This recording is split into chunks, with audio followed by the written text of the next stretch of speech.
Mais d'abord donc notre débat politique avec une candidate du Rassemblement national qui tire profit de sa campagne de terrain. Sandra Cerquera.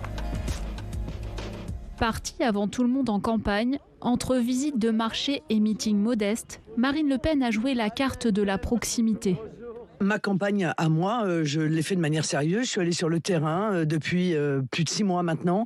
Bien placée dans les sondages, la candidate RN n'a voulu prendre aucun risque en jouant la sobriété. Incarner au maximum l'alternance, sans faire la moindre vague, avec un programme tout aussi radical sur le fond, derrière une image adoucie. Il y avait beaucoup moins, je dirais, de buzz. Elle avait déjà posé dans les campagnes précédentes les choses les plus dures contre les immigrés, contre l'islam. Toutes ces choses-là, elle les avait déjà posées. Elle n'avait pas besoin de les rappeler. Elle le faisait, mais de façon beaucoup plus douce et calme que Éric Zemmour. Marine Le Pen a su résister à l'effet Zemmour et aux attaques de son camp. Et a su faire oublier ses positions pro-Poutine. D'abord opposée aux sanctions contre la Russie et favorable à une sortie de l'OTAN, elle a réussi à esquiver les critiques en se concentrant sur le pouvoir d'achat.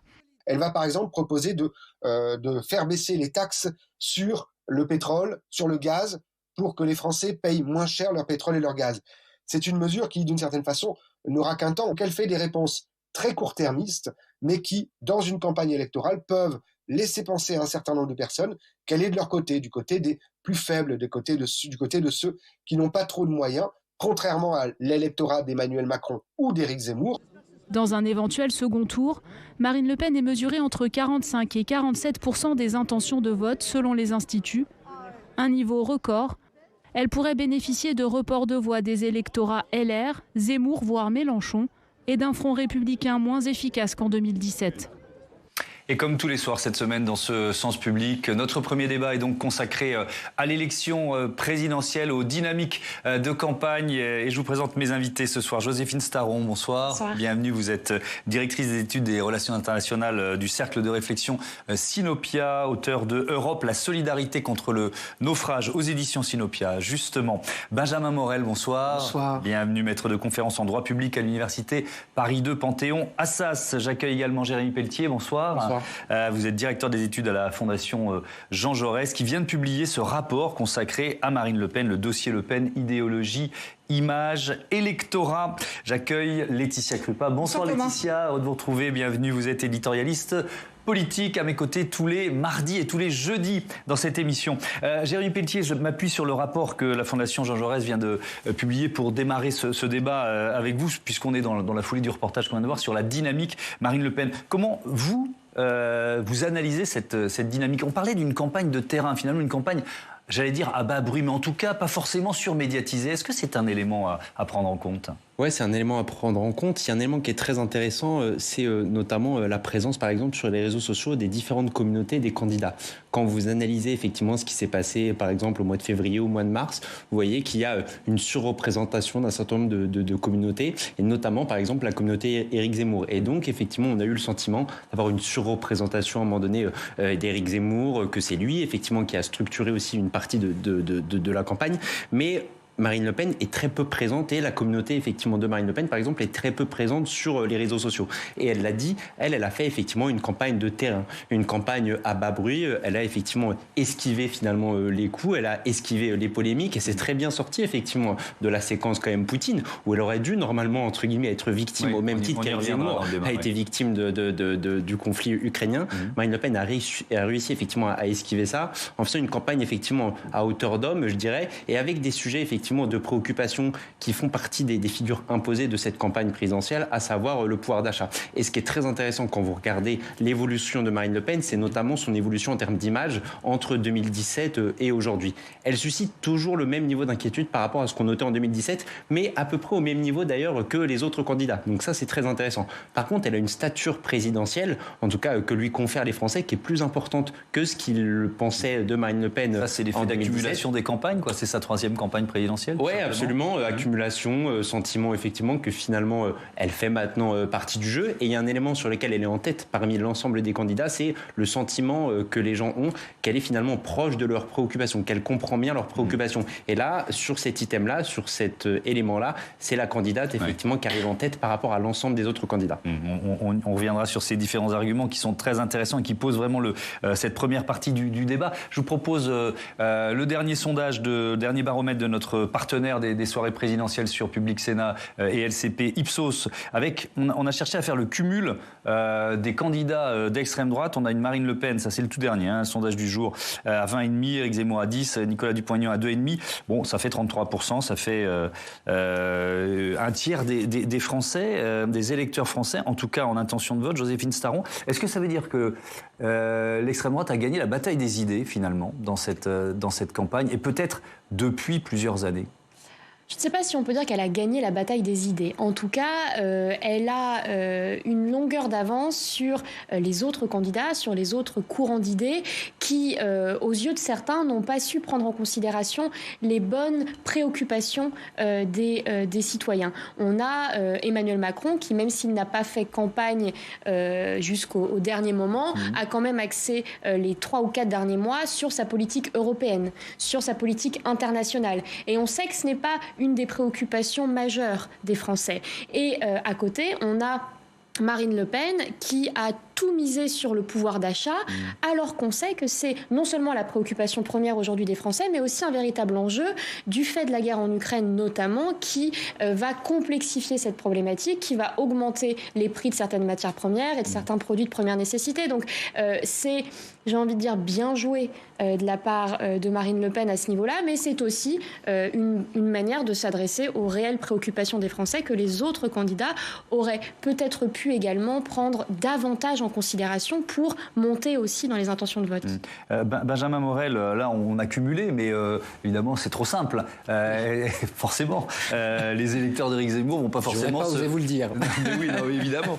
Donc j'ai anticipé la critique, qui est justifiée, mais bon. Mais il n'empêche que malgré tout, quand on voit les sondages jour après jour, on peut pas s'empêcher de faire cette addition. Les électeurs d'Éric Zemmour vont pas forcément se reporter sur Marine Le Pen en cas de second tour. Si c'est ça, comme des électeurs de Jean-Luc Mélenchon ne se replieraient pas forcément sur Yannick Jadot ou vice-versa. Si vous voulez. Il y a une porosité des électorats, mais il ne faut pas non plus l'exagérer. Vous avez notamment des catégories socioprofessionnelles dont on sait qu'elles sont rétives au vote Le Pen, et ça a été l'une des forces dans un premier temps d'Éric Zemmour d'aller chercher une partie de ces électeurs qui n'auraient peut-être pas voté Le Pen, mais qui étaient malgré tout prêts à voter pour lui, même si on voit qu'aujourd'hui, eh bien, le fait justement qu'il ait eu cette position dans cette campagne, eh bien, crée une forme de porosité, puisqu'actuellement, selon pas mal d'enquêtes, vous avez 8 électeurs Zemmour sur 10 qui seraient prêts à se replier au second tour sur Marine Le Pen. Donc il a pu représenter un élément de passage. Après, pour répondre à votre question, en effet, c'est pas aussi simple également parce que l'électorat Le Pen est en grande partie désaffilié politiquement.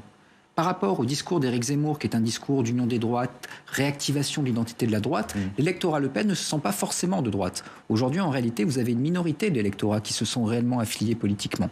On considère que 20% des électeurs se sentent de gauche, 35% de droite. Le reste est relativement fluide. Il est sensible à une offre politique. Et la force du Rassemblement national, ça a justement été, ces dernières années, son offre politique. Prenez l'enquête qu'a fait faire la France Insoumise par l'Institut Harris, il y a à peu près un an.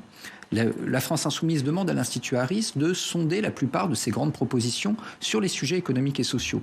70 à 80% des propositions de LFI en la matière sont approuvées par les Français. Idem pour un sondage IFOP de mai 2020 pour l'Humanité. Sur les sujets taxation des dividendes, etc., on a une opinion qui est extrêmement à gauche sur ces sujets-là. En revanche, sur les sujets régaliens, identitaires, on a en effet plutôt une prédominance de droite. La vraie force de Marine Le Pen, exactement, c'est d'arriver à parler à la gauche sur les sujets économiques et sociaux, ou en tout cas avec des thématiques de gauche qui s'adressent à l'électorat populaire, et à parler à droite avec un discours, avec un large spectre sur les sujets identitaires et sécuritaires. Et ça marche plutôt bien en France, mais également dans beaucoup de pays étrangers. On jette un œil aux intentions de vote pour tous les autres candidats. Sondage Ipsos, Soprasteria pour France Info et Le Parisien, avec un écart entre Emmanuel Macron et Marine Le Pen qui est toujours autour de 7 points. On est à 6,5. Jean-Luc Mélenchon à 16,5%, qui est vraiment le troisième homme pour l'instant. Éric Zemmour est à 10, Valérie Pécresse à 8, Yannick Jadot à 5,5. Laetitia Krupa, ce qui est intéressant, c'est que vous voyez se dessiner un front anti-Macron, vous. Non, c'est pas moi, c'est plutôt ces équipes. Ils ont peur et ils voient la menace arriver parce que effectivement, vous avez raison. Elle a réussi le pari de la dédiabolisation, de la normalisation, et donc les équipes d'Emmanuel Macron ont remis le curseur sur justement cette bataille contre l'extrême droite pour lancer la dernière ligne droite de sa campagne. Et dans un déplacement en Charente-Maritime, il a d'ailleurs dit à plusieurs reprises que le Rassemblement national était banalisé. Il a mis aussi la responsabilité en partie sur les médias, et c'est vrai, je pense qu'il a raison. Je pense que les médias ont complètement banalisé le discours de Marine Le Pen et ont oublié effectivement à chaque fois de l'identifier comme étant d'extrême droite. Ça, c'était la bataille première de Marine Le Pen. Et donc oui, du côté d'Emmanuel Macron, on se dit, est-ce qu'il y aura ou pas possiblement un front anti-Macron, tout sauf Macron au deuxième tour, à l'image de ce qui se passe sur les réseaux sociaux. Je sais bien que c'est une fenêtre, que c'est une niche, mais par exemple, le slogan d'Emmanuel Macron, c'était « avec vous », et il y a eu un hashtag « sans lui ». Voilà, donc vous voyez bien qu'il y a une réponse, bien sûr, instrumentalisée par l'extrême droite, et donc il y a ce risque de front anti-Macron. Oui, vous parlez d'une sorte de front républicain inversé. Qu'est-ce qu'elle dit, Marine Le Pen, à propos de ce front républicain, justement ? Elle dit tout simplement qu'il n'existe plus. Ça a été très clair, c'est une interview que j'ai retrouvée en janvier 2022, donc sur France Inter. Elle dit d'abord que le plafond de verre est une construction intellectuelle, qu'il n'y a aucun plafond de verre pour le Rassemblement national, et que le Front républicain n'existe plus. Et alors, elle communique uniquement dans ce sens. C'est assez flagrant. Ce matin, elle était à nouveau sur France Inter. Je vous propose d'écouter ce qu'elle répond à un auditeur qui lui demande comment elle fera si elle est élue, comment elle aura une majorité, au moins relative, à l'Assemblée nationale. Écoutez. C'est une question d'ailleurs qui se posait il y a 5 ans. Je me souviens, un certain nombre de personnes indiquaient que Emmanuel Macron, même s'il était élu, n'aurait jamais de majorité. Et j'avais dit, je ne le crois pas. Je pense que s'il est élu, il aura une majorité. Et de la même manière, si je suis élu, j'aurai une majorité. Voilà, ça c'est la technique de se mettre sur le même plan exactement qu'Emmanuel Macron. Elle oublie que le Rassemblement national, ex-Front national, a quand même eu des problèmes pour rallier ne serait-ce que des représentants. Et puis c'est aussi toujours heurté au cordon sanitaire. Et Marine Le Pen, vous avez raison, va beaucoup plus loin. Elle veut carrément appeler les patriotes de gauche, dit-elle, à voter pour elle. Et donc elle l'a dit dans un déplacement en Moselle, c'était il y a 10 jours. Elle a dit très clairement, notre projet est le vôtre, parce qu'il est populaire et social. Évidemment, elle vise les électeurs de Jean-Luc Mélenchon. Un tiers, à peu près, disent qu'ils peuvent voter pour elle. Et donc, elle veut faire de cette jonction d'épaules, qui jusqu'à là était plutôt un concept, une théorie, maintenant c'est une réalité, la jonction d'épaules extrême-gauche, extrême-droite, elle veut en faire le nouveau front anti-Macron. Qu'est-ce que vous en pensez de cette idée d'un plafond de verre qui n'existerait plus, Jérémy Pelletier ? C'est très difficile à dire parce que une nouvelle fois, on ne se rend pas compte des dynamiques qu'il y aura en fait entre les deux tours. Oui. Et on oublie en fait que c'est entre les deux tours, lors de la précédente élection présidentielle, qu'on a eu le plus de mouvements. C'est-à-dire qu'il y avait déjà des sondages, vous savez, sur le second tour. Que donnerait un second tour entre Emmanuel Macron et Marine Le Pen ? Que donnerait un second tour entre Emmanuel Macron et François Fillon ? Mais les plus grands écarts qu'on a vus, c'est au moment en fait de l'entre-deux tours, c'est au moment des débats et de ce qui s'est passé dans l'entre-deux tours. Donc en fait, c'est très difficile. Il faut prendre avec effectivement beaucoup de précautions parce qu'on ne connaît pas en fait l'ambiance du pays sur l'entre-deux tours. Peut-être qu'il y a une cristallisation qui ne sera pas forcément la même que celle du premier tour. Absolument. Il y a une bascule, une logique différente qui s'exprime après le... Il va y avoir des niveaux de tension, des niveaux de débat, des niveaux d'angoisse, un état émotif du pays qui va faire que soit l'un, effectivement, va partir très haut. Emmanuel Macron était beaucoup moins haut que entre les deux tours quand on notait effectivement les sondages qu'il avait avant le premier tour et à l'issue du premier tour. Donc voilà, toutes ces choses-là peuvent bouger. Le fait qu'il y ait plus de plafond de verre, je ne sais pas, ce qui est certain, quand vous regardez aujourd'hui les reports de vote, effectivement, par exemple de l'électorat Mélenchon, vous avez un électorat Mélenchon aujourd'hui qui vote pour Jean-Luc Mélenchon au premier tour, qui serait 2 fois plus important à s'abstenir que ce qu'il avait fait lors du premier tour en 2017.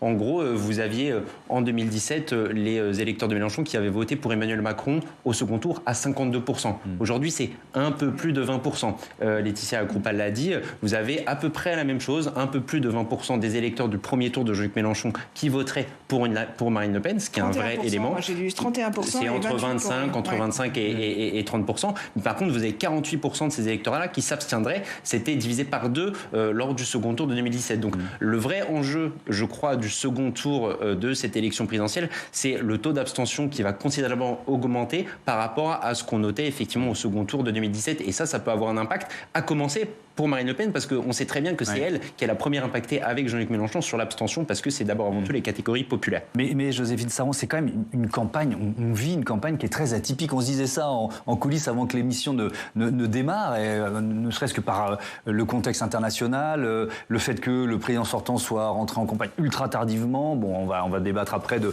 la qualité de la campagne Emmanuel Macron depuis 15 jours, bref. Mais est-ce que, je vais au bout de ma question, elle est tellement atypique qu'on peut s'appuyer sur les résultats de l'élection d'il y a 5 ans pour tirer des leçons ou imaginer ce qui pourrait se passer? On peut toujours s'appuyer sur les résultats d'il y a 5 ans, mais ce qui est certain, c'est qu'on a une part de l'électorat qu'on dit aujourd'hui volatile, qui est bien plus importante qu'elle ne l'a été sur les autres élections. On a aujourd'hui beaucoup de personnes, et j'en connais moi-même dans mon entourage, qui, à quelques jours des élections, me disent « je ne suis pas encore certain de mon vote, je ne sais pas pour qui je vais aller voter ». Et ça s'explique aussi parce qu'effectivement, c'est une campagne atypique, comme vous le disiez. On est dans un contexte international extrêmement tendu, avec la guerre en Ukraine qui est apparue pour tout le monde comme un véritable choc, qui n'avait pas été anticipé, prévu, et qui rabat vraiment les cartes de la géopolitique mondiale, mais aussi de la politique intérieure, avec finalement une candidate du Rassemblement national qui a réussi à se démarquer, alors qu'on disait que, étant donné ses propos pro-russes d'il y a quelque temps, elle aurait été impactée négativement par le conflit. Eh bien, il n'en a pas été de la même manière que pour Éric Zemmour, qui lui en a vraiment pâti. On le voit d'ailleurs, il a chuté dans les sondages depuis. Elle a réussi à faire passer ça.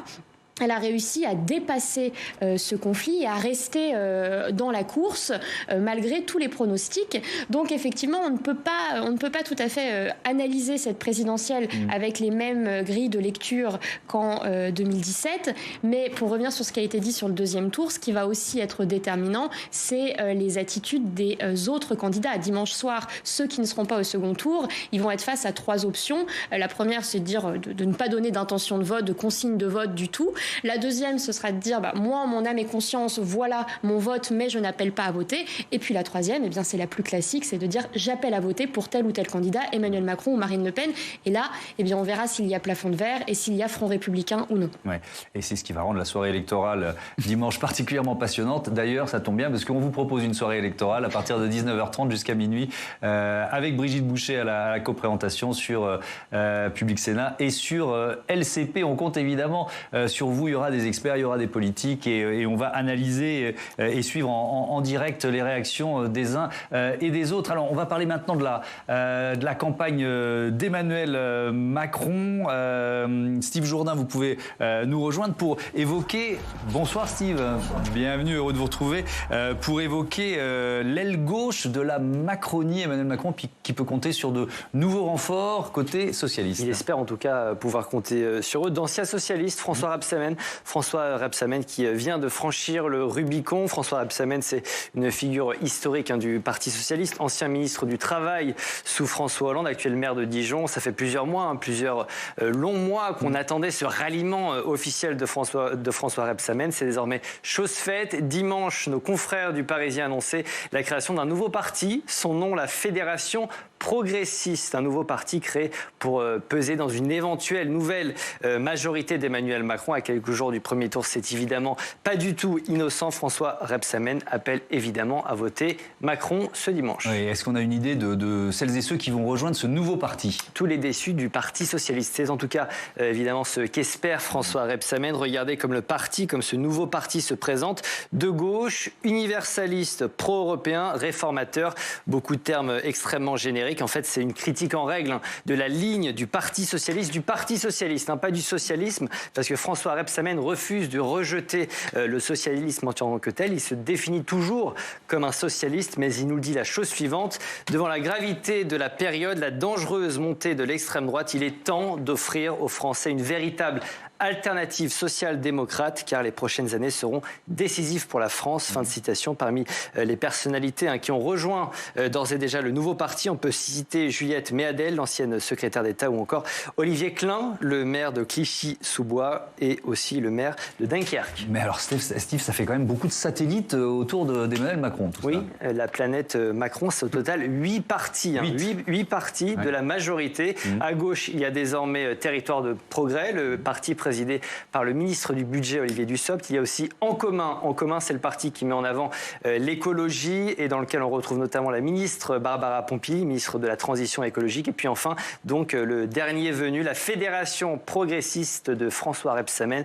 8 partis de la majorité au total. Bonne chance pour mettre tout ce beau monde d'accord en prévision des législatives et de la répartition des circonscriptions. Oui, évidemment. Merci Steve pour tous ces détails. Benjamin Morel, évidemment, on a tous un petit sourire en coin quand on entend ça. 8 partis qui gravitent autour d'Emmanuel Macron, ça peut faire une majorité présidentielle, mais une majorité présidentielle compliquée à diriger et où l'homogénéité sera peut-être un peu complexe à construire. Exactement, d'autant que ce ne sont que les prémices. Vous avez d'autres partis à gauche qui tentent de se rallier, à droite également. On parle peut-être d'une possibilité pour certains LR de venir ensuite chez Emmanuel Macron s'il était reconduit. Donc tout ça fait qu'au bout du compte, les législatives vont être assez compliquées à négocier, d'autant que ces législatives, elles ont 3 caractéristiques a priori. Première caractéristique, elles sont relativement loin des élections présidentielles. Et les effets de vague que l'on connaît, on sait qu'ils s'amenuisent au fur et à mesure qu'on éloigne l'élection présidentielle de l'élection législative. Donc c'est un premier facteur d'incertitude. Deuxième facteur, on n'a jamais eu vraiment, depuis le début du quinquennat, de majorité qui a été reconduite. Le seul exemple, c'est 2007, mais c'est avec un changement de président. Donc là, on a des députés qui vont revenir au suffrage, qui vont quand même être assez fatigués par ces 5 dernières années de quinquennat et qui, dernier facteur, ne se sont pas très bien implantés. Donc là, pour avoir déjà une majorité qui tienne sur toutes ses jambes, qui négocie ses circos et qui est à nouveau une majorité absolue, ça va être compliqué. Il faut bien comprendre que le président, dans la Constitution de la Ve République, a très peu de pouvoir.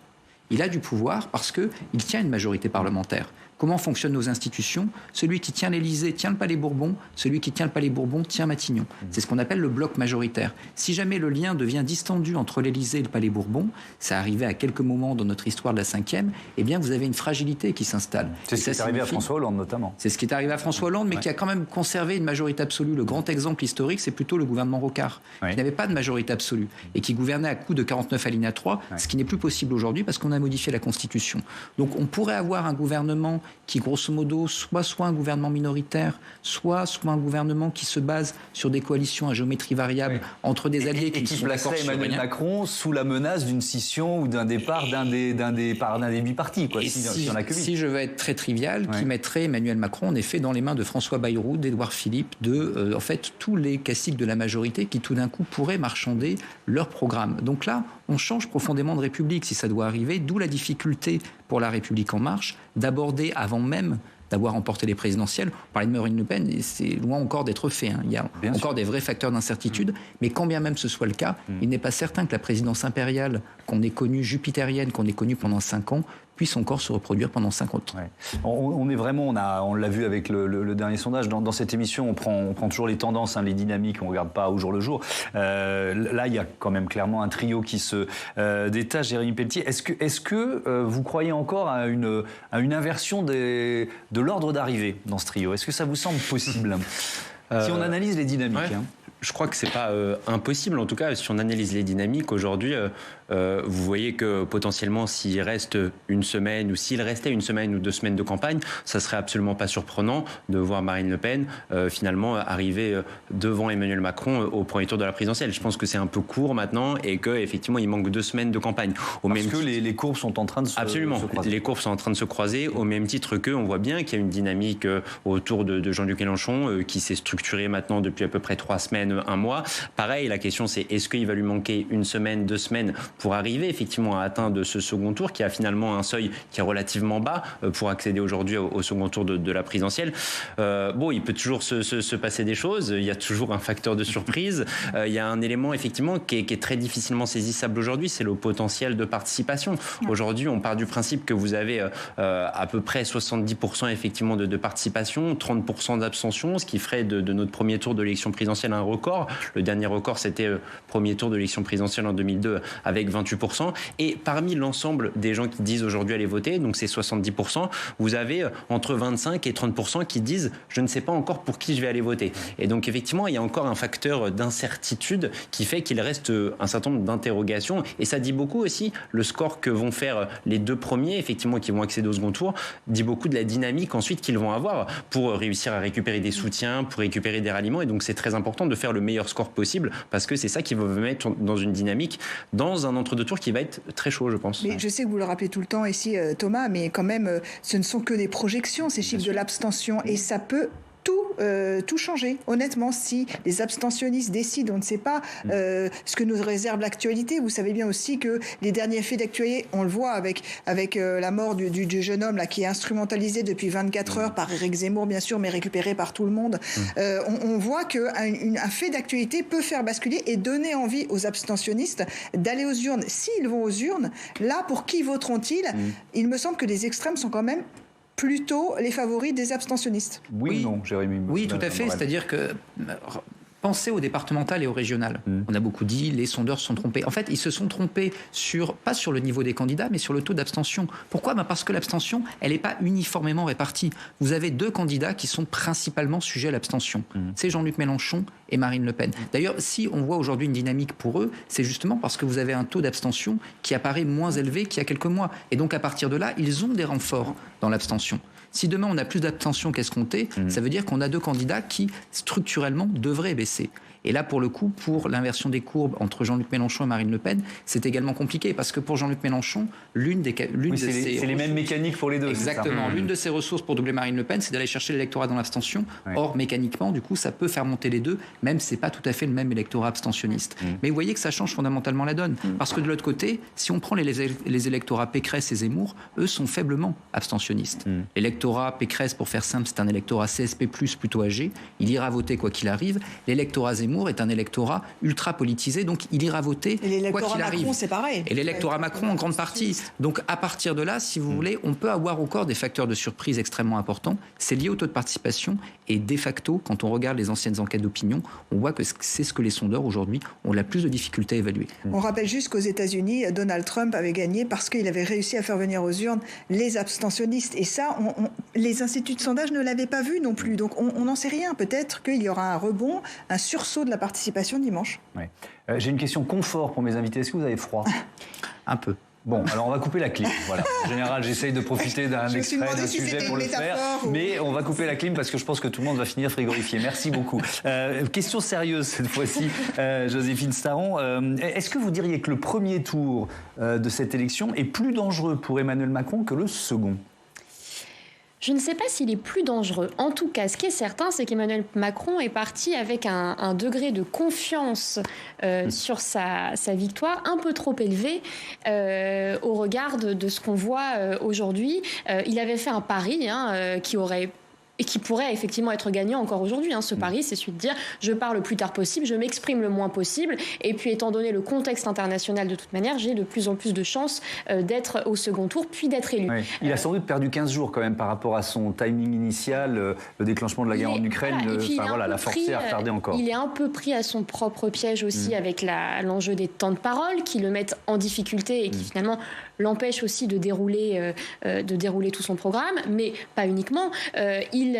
Il essaye aussi maintenant de rallier, on disait que c'était la stratégie de Marine Le Pen, mais c'est aussi celle d'Emmanuel Macron, d'aller chercher à droite et à gauche des soutiens. On le voit lors de son meeting de campagne samedi où il a un discours, le fameux « en même temps » revient dans cette campagne, en même temps de 2017, où il parle de sa réforme des retraites à 65 ans et en même temps, il va chercher l'électorat de gauche en essayant de calmer le jeu et en rappelant que le profit n'est pas tout. Voilà, en essayant de parler un peu à tout le monde dans les deux camps, mais là aussi c'est dangereux parce que finalement quand on parle aux deux camps, est-ce qu'on parle à tout le monde ou à personne ? C'est non, mais en fait, la question que les électeurs vont se poser. Du séquençage, cible son public hier sur France Inter. Il choisit son média pour cibler un public. Hier, il n'a parlé quasiment qu'aux professeurs. Alors, les deux intervieweurs étaient complètement affolés en leur disant « Mais monsieur le président, vous n'aurez plus le temps pour les autres sujets ». Il n'en avait rien à faire parce qu'il était venu ce matin-là pour parler aux professeurs. Mais les gens ne sont pas toujours dupes. Et ça, il faut essayer de le comprendre. Oui. On espère effectivement que les téléspectateurs et lecteurs sont de plus en plus éclairés. Peut-être un tout petit peu grâce à nos émissions. En tout cas, on essaye. On va parler d'Éric Zemmour maintenant. Je vous propose de découvrir, si vous ne l'avez lu, un extrait de cette lettre qui s'adresse aux électeurs du parti LR, les Républicains, lettre publiée dans l'Opinion. Vous et moi, nous n'ignorons pas que Valérie Pécresse n'incarne pas nos valeurs. Centriste dans l'âme, elle n'est votre candidate qu'à la suite de manœuvres douteuses pendant la primaire LR. Je vous propose de nous battre ensemble dès maintenant pour une autre cause qui nous est supérieure, la France. Et puis termine, votre droite est ma droite, votre France est ma France, votre espérance est mon espérance. Éric Zemmour qui s'est stabilisé, Jérémy Pelletier, autour de 10% d'intention de vote au premier tour. Si on essaye de se projeter, là aussi, c'est un peu l'objectif de ce débat. Quelle peut être sa stratégie ensuite ? Alors là, déjà, il tente un dernier coup, effectivement, sur le dernier moment. Ce qu'il faut avoir en tête, c'est qu'il peut très bien faire moins. Il peut très bien effectivement continuer finalement sa décrue et il peut terminer à 5, à 6 ou à 7%. Il est monté très haut. Mais vous aviez déjà beaucoup de sondeurs qui disaient attention à l'effet de chute et il peut finalement terminer à 5 ou 6. Donc c'est déjà là, ça fait 2 semaines qu'il est plutôt stable autour de 10. Quoi. Mais voilà, vous avez encore, c'est entre 25 et 30% de gens qui ne savent pas pour qui encore aller voter. Ça peut bénéficier à Marine Le Pen et donc continuer la décrue pour Éric Zemmour. Il y a évidemment le moment législatif pour lui. Et donc tout l'enjeu est de voir est-ce qu'il va continuer finalement à être un responsable politique, à se mettre dans le personnage de responsable politique dans lequel finalement il s'est habillé depuis qu'il est candidat à la présidentielle. Il faudra choisir une circonscription. Tout est symbole en permanence avec Éric Zemmour. Donc quelle va être cette circonscription ? Est-ce que ça va être plutôt une circonscription dans le sud ? Est-ce que ça va être plutôt dans un quartier populaire pour aller au combat finalement par rapport à tout ce qui est sa doctrine et son projet politique ? Et la question c'est est-ce qu'il va continuer finalement à œuvrer pour l'union des droites, comme finalement il le disait bien avant d'être candidat à la présidentielle et comme il a continué à le dire. Donc je pense qu'il y a 2 enjeux. Il y a les législatives d'une part. Est-ce que aussi il va avoir un certain nombre de candidats lui permettant d'avoir un groupe et d'être du coup à l'Assemblée nationale pour porter le fer contre la future majorité. Et est-ce qu'il va continuer à essayer de structurer effectivement l'union des droites, partant du principe, je pense que de toute façon la vie politique française aujourd'hui est constituée de 3 blocs. Vous avez effectivement un bloc démocrate républicain, effectivement incarné par Emmanuel Macron, le bloc extrême gauche incarné aujourd'hui par Jean-Luc Mélenchon, et vous avez un bloc effectivement d'extrême droite. Donc je pense que ces 3 blocs-là vont demeurer.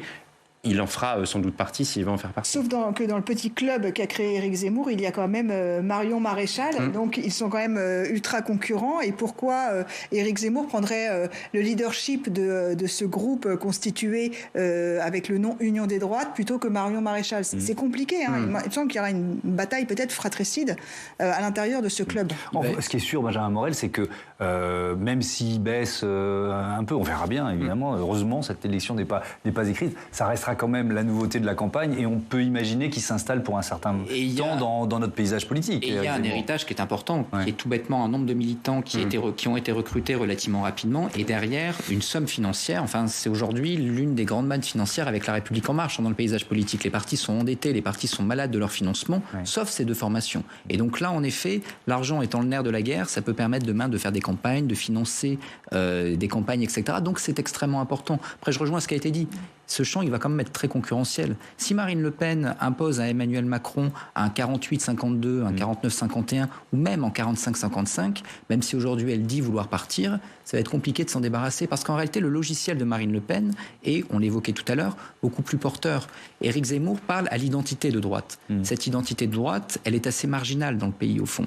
Les gens qui réellement réagissent non pas à une offre politique, mais à une identité politique. Par ailleurs, vous regardez aujourd'hui le vote Pécresse, le 2e choix de 40% des électeurs de Valérie Pécresse, c'est pas Éric Zemmour, c'est Emmanuel Macron. L'électorat de centre-droit est beaucoup plus proche d'Emmanuel Macron qu'il ne l'est d'Éric Zemmour. Donc l'espace politique campé par Éric Zemmour est compliqué à camper. Donc vous avez cette lutte interne ensuite qui peut se déclencher avec Marion Maréchal Le Pen, et de l'autre côté, vous avez évidemment LR, qui sera loin d'être morte quoi qu'il arrive, avec un Laurent Wauquiez qui peut mort sur cet espace politique. C'est vrai. Il ne faut pas oublier que... Est-ce que Éric Zemmour peut devenir l'aimant, en quelque sorte, qui avait attiré une partie de LR, on pense à la ligne Ciotti, qui rejoint parfois celle de Laurent Wauquiez. Il faudra voir ce qu'il advient de LR le lendemain des élections présidentielles. Le score de Valérie Pécresse va évidemment être assez déterminant, et ensuite la capacité du parti à se réorienter sur une base ou sur une autre. Vous dites l'implosion n'est pas écrite pour LR. L'implosion n'est pas forcément écrite, c'est-à-dire qu'à LR, vous avez en réalité un conglomérat d'élus locaux, vous avez des intérêts qui sont des intérêts locaux,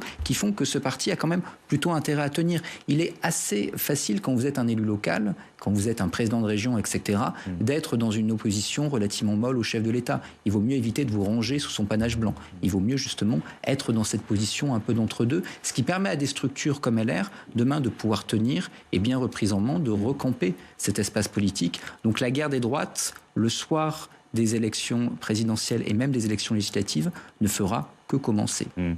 Pour terminer, je vous propose 3 prises de parole signées Nathalie Arthaud, Fabien Roussel et Nicolas Dupont-Aignan.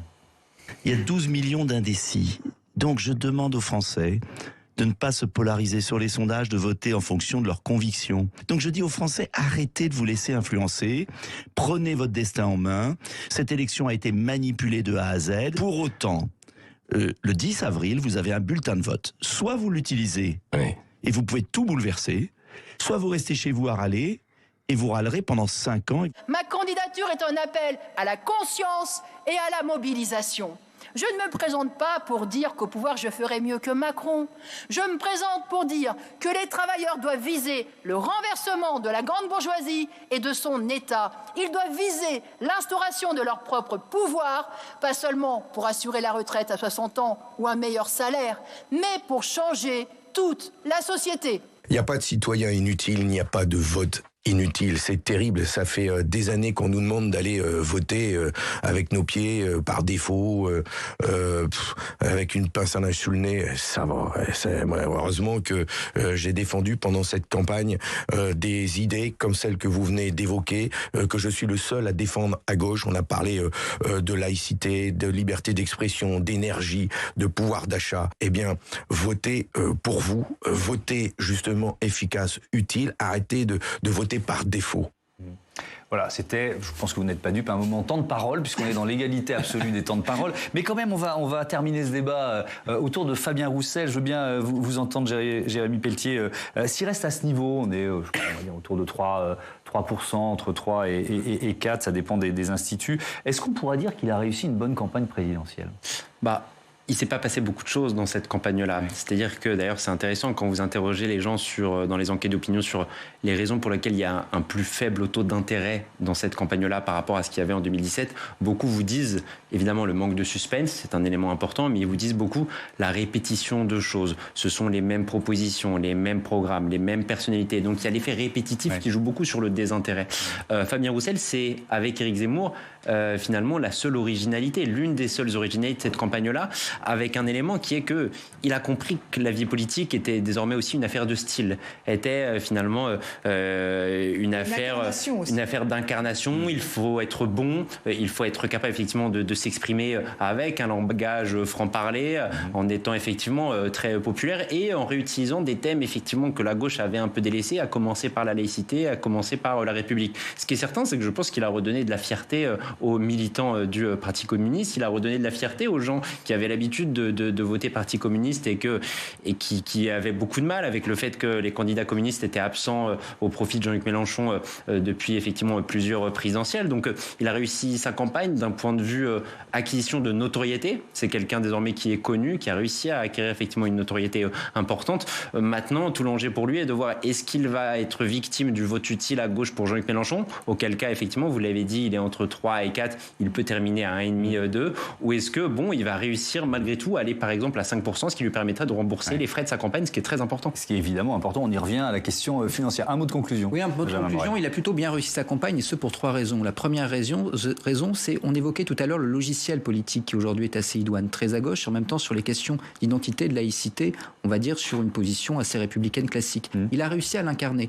Et ça, c'est un trésor de guerre qu'on pourra difficilement lui enlever. Le deuxième élément, c'est en effet la bataille de l'incarnation. Il est aujourd'hui visible, audible, dans un champ politique qui apparaît un peu comme un désert à la plupart des Français. C'est un acquis extrêmement important. Le troisième élément, c'est que ce qui se joue pour la gauche de la gauche aujourd'hui, et pour la gauche tout court, c'est les législatives. Et votre position, votre visibilité vous permet de négocier des accords. Aujourd'hui, on voit que le Parti communiste est en train de devenir le centre d'un conglomérat de partis en vue des législatives qui pourraient s'imposer devant le Parti socialiste, etc. Ça, c'est un acquis politique qui, demain, peut être extrêmement précieux. Je peux dire 10 secondes de conclusion.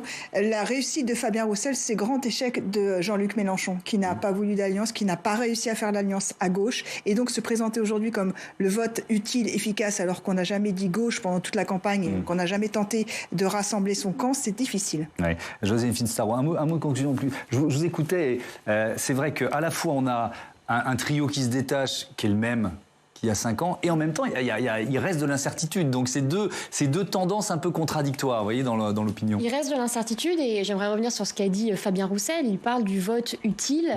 Je pense qu'il a raison. Les citoyens français en ont un peu marre d'être contraints d'élection en élection à ce vote utile. Mais aujourd'hui, le vote utile, il a une connotation un peu différente, parce que les deux candidats favoris l'utilisent et le brandissent. On a même Jean-Luc Mélenchon, on peut aller jusqu'à Jean-Luc Mélenchon. Tout à fait, mais on a Emmanuel Macron qui dit le vote utile, c'est moi pour faire barrage, rempart au Front National, c'est la rhétorique classique.